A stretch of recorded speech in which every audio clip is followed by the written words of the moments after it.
On définit d'habitude les économies des anciennes colonies françaises, qui sont aujourd'hui des DOM, comme une économie de plantation. À la fin du XIXe siècle, le chercheur Augustin Cochin les définit comme des prisons sans murailles, des manufactures odieuses qui produisent du coton, du tabac, du café ou du sucre et qui consomment des esclaves. Le terme a été inventé par les économistes imprégnés de marxisme et d'anticolonialisme au XXe siècle et il caractérise des économies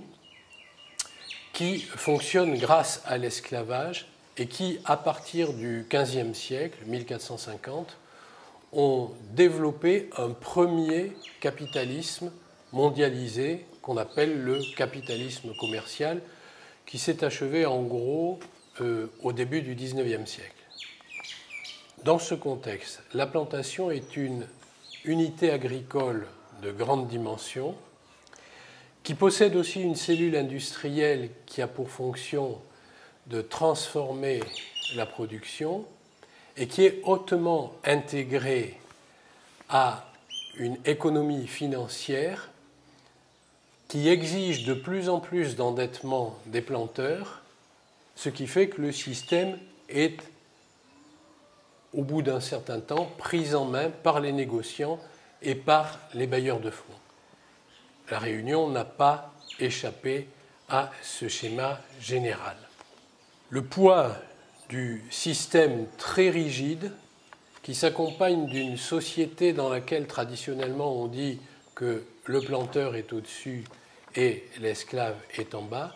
ce poids fait qu'on a appelé la plantation comme un fait social total. Ce modèle correspond assez précisément aux plantations américaines dans lesquelles les propriétaires, formatés par la foi protestante, voient dans leur réussite le signe qu'ils ont été choisis par Dieu, même si cette réussite est obtenue au prix de l'asservissement d'autres êtres humains. En Caraïbes, que ce soit dans les colonies anglaises ou les colonies françaises, c'est aussi à peu près le même système qui fonctionne. La Réunion, l'ancienne île Bourbon, ne correspond pas tout à fait à ce modèle. D'abord parce que les premiers planteurs, qu'on appelle d'ailleurs ici des habitants plutôt, sont des gens qui manifestent un sentiment de propriété exacerbée, une identité très forte dès le début, qui estiment ne rien devoir ni à Dieu, ni à la métropole, c'est-à-dire la France, et qui sont plutôt préoccupés par le fait d'essayer d'échapper au regard et au bras de la Compagnie des Indes. L'autre raison qui fait que la Réunion s'éloigne un peu de ce modèle, c'est que la plantation n'a jamais totalement dominé l'espace géographique. Jusqu'à la fin du XIXe siècle, les hauts sont pratiquement inhabités et inviolés, et la nature primitive